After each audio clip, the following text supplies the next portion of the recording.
Ladies, we're here tonight on the How's everybody doing tonight, ladies and gentlemen? We are here tonight on a Saturday. Usually I don't have time for these, but because there's no more college football, I'm here doing this tonight. Anyways, ladies and gentlemen, let's do SmackDown recap along with some chicken nuggets on the side. What the fuck is happening to my telephone here tonight? Um, let's see, ladies and gentlemen. Hey, let's have a good day, man. It's Saturday. Let's see what's out there, man. Uh, I already have my pendejo face on. Anyways, ladies and gentlemen, let's see here tonight on a Saturday. All right, so some wrestling news, and then we will do SmackDown recap. So they're saying that they're thinking about Roman Reigns possibly wrestling both nights of WrestleMania. What the fuck is happening to the computer? Tell me the fucking thing didn't go to. Please tell me this fucking stream is still going on. I believe it is, ladies and gentlemen. Okay. They're saying that they're saying maybe night one, Cody Rhodes, and then night two, The Rock. They're saying they expect the Cody Rhodes to be clear by WrestleMania. And they're hoping that The Rock is also free. But they're trying to figure out a way to finally take at least one of the titles. I'm assuming the WWE Championship away from Roman Reigns. So maybe night one have Cody Rhodes win the championship, and then maybe have it play off all war. Roman Reigns was kind of thinking ahead to The Rock, and he wasn't focused on the Cody Rhodes match. And then have him the next night go in and beat Roman Reigns, beat The Rock for the Universal Championship. Again, there seems like even in a loss, potentially loss to Cody Rhodes for the WWE Championship, they're still trying to protect Roman Reigns by saying, well, he wasn't even focused because he was thinking ahead to the next night versus Dwayne The Rock Johnson. It seems like maybe that's the way they're doing this. Who knows? They still got to make sure that The Rock is available. But we'll see, man. And then John Cena, very interested because he has not had a match this whole year for the first time since like 2001. It's going to be the first time John Cena does not have a wrestling match, unless he is.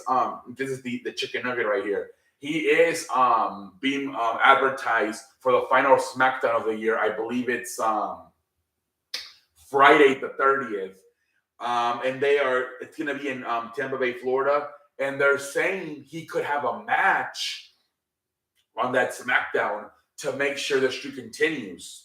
His 20-year streak of wrestling at least once a year for WWE continues. So they're saying maybe he comes out and maybe even straight up forward says it, hey, this is going to be the first time since 2001 that I don't have any single match, and I don't want that to happen, so I'm doing an open challenge. Anybody wants to fight? And that could be the way they just go. So a lot of people are saying that don't be surprised if not only John Cena appears, but actually wrestles on SmackDown that January 30 to make sure he keeps the streak of wrestling for 20 straight years for the WWE every year, at least once a year. All right, so we'll see. A lot of people are saying maybe it's more to announce his entrance into the 2023 Royal Rumble. He could do both. So we'll see, man. John Cena is expected to film a movie in Australia that is expected to be done filming by March. So he can go back to WWE and still have about a month. WrestleMania is not until April. So he would have about a month to do a storyline, assuming it would be with Austin Theory. That's what the reports are saying. So it looks like possibly both John Cena and The Rock could be available for WrestleMania this year. Wow, we'll see what happens, man. And then let's do freaking SmackDown recap here tonight on a Friday. Excuse me, on a Saturday.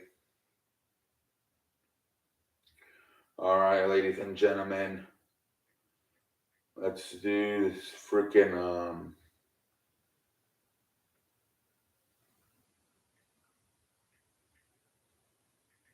smack it down. Lay the smack it down on all their candy asses. All right, this show was Tag Team City. Jesus Christ. From Pittsburgh, Pennsylvania. We started off right away with the fucking the tag team match. The Usos defending their tag team champions versus Sheamus and Butch. Butch replacing Drew McIntyre, who's dealing with an injury, and he couldn't wrestle. So it was a good match. It was a good match there at the end. Obviously, Rich Holland is there with the Brawling Brutes. You have both Solo Sikoa and Sami Zayn at ringside for the Usos. At the end, obviously, they get interfered as a distraction.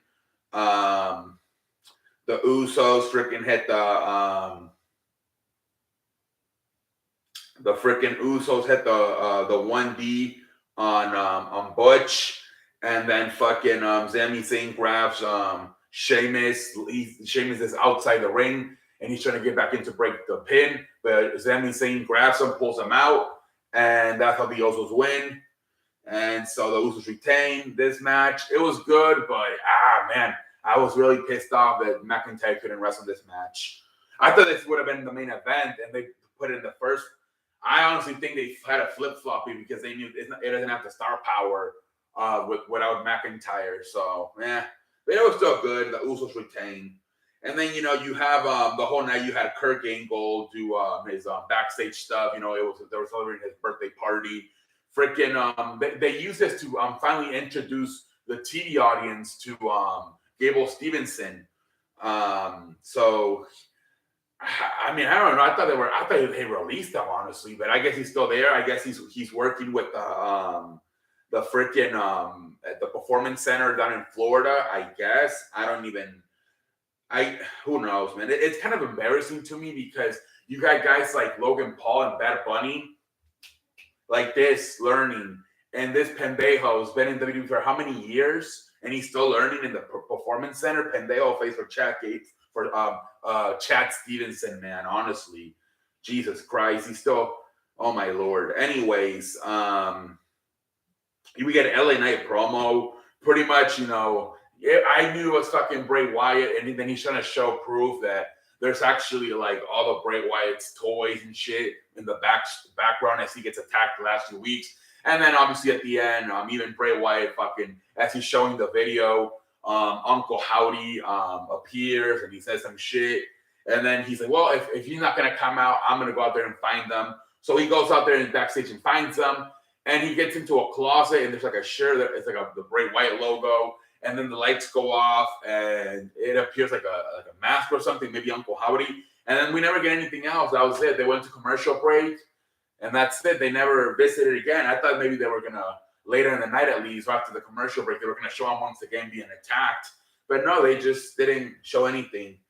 All right. And then after that, it was just Tag Team City, man. We had the Fantasma, Legado Fantasma, Joaquin Wilde and Cruz del Toro versus the Viking Raiders. The match gets thrown away now because the fucking the Hit Row comes out and they attack everybody. So I think it set up a triple threat match for next week. Hit Row versus the Legado del Fantasma versus the Viking Raiders. I think it's actually all three members. So like B-Fab, and Top Dollar and Adonis versus Selena Verga, and I'm gonna say it's gonna be Cruz del Toro and Santos Escobar. And then it's going to be probably the Viking Raiders, Eric and Ibar, and Falaba. All of them are going to be in it probably. It's going to be like a 9-man triple threat match. So like 3 versus 3 versus 3. I don't know. The women are getting involved in this too. Not only the men, the women are also getting involved. So we'll see, man. And then, let's see here. We have the contract signing for the Intercontinental Championship between Ricochet and Gunther. It was a good promo by Gunther because he said, I'm not a performer, I'm a professional wrestler. But then the fucking New Day was there to be a backup for for Ricochet, because obviously Ricochet had Gunther had Imperium. So they're like, well, you can't perform, and they kind of make it into a sex joke. They kind of ruined that promo, man. Gunther was actually going, it was somewhere good, right? Especially because all those years with Vince McMahon, you weren't allowed to even say the word wrestling. And now, man, pendejo face, man. Maybe this is why the New Day should just fucking go to NXT, man. They fucked it up, man. That was gonna be I don't know, man. It ends up being a 6-man tag team match. Of course, they'll beat the shit out of each other. And Adam Pearce makes it a 6-man tag team match. Again, another fucking tag team match. New Day versus New Day tagging up with Ricochet versus Imperium. At the end, fucking the New Day and Ricochet win. Ricochet hits Kaiser with the shooting star press from the top rope, and that's how the New Day and Ricochet win. Whatever. All right. And then we have a backstage segment with the Bloodline, the Usos, Sam Zakola, and Sami Zayn, and they're like, "Let's get out of here. Let's go eat something." And then I guess Jimmy and Solo Sikoa go get the car, and Jay's like, "Hey, let me tell you something. Next week, Roman Reigns is going to be here. You might want to fix yourself. You might want to shrimp your beard. You might want to get a haircut." So I don't know what's going on next week. A lot of people think they're going to fucking make him think they're going to finally put him in the family, but maybe stab him in the back. Who knows, man? They're pretty interesting. He told them that to get a haircut and strip up his beard.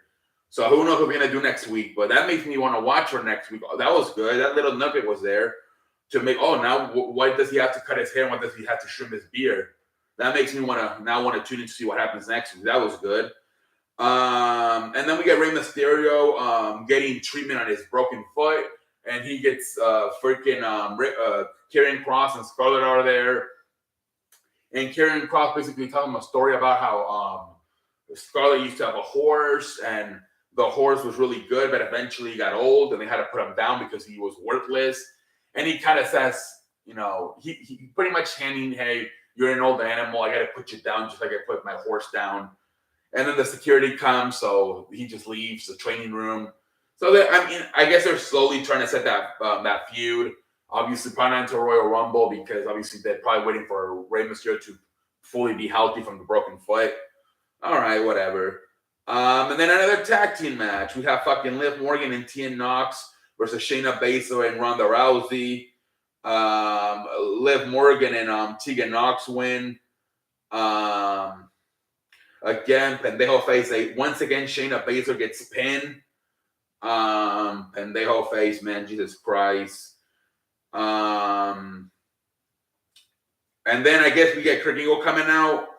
Kurt Angle comes out. And then right away he gets interrupted by fucking the Alpha Academy, Otis, and Chad Gable. Chad Gable's mad because he didn't invite him to his birthday party. He's like, "You're washed up. You suck." And then he's like, "You leave the ring. We'll beat the shit out of you." So he just leaves the ring with his tail between his ass.